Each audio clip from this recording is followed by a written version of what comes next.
Сегодняшний день для Дагестана стал днем трагедии. И не только для Дагестана, а для всей нашей страны.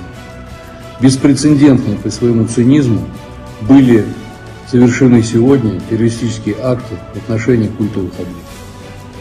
Столице Дагестана, Махачкале, и древнейшем городе Дербенте.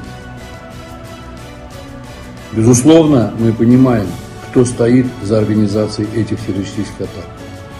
Мы понимаем, какой цели организаторы пытались добиться.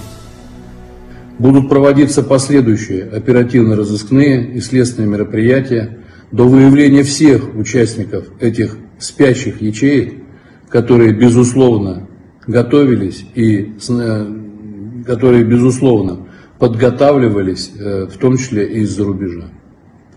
Хотел бы попросить всех вас, уважаемые дагестанцы, уважаемые гости республики, сохранять спокойствие. Ситуация контролируется органами государственной власти, правоохранительными органами.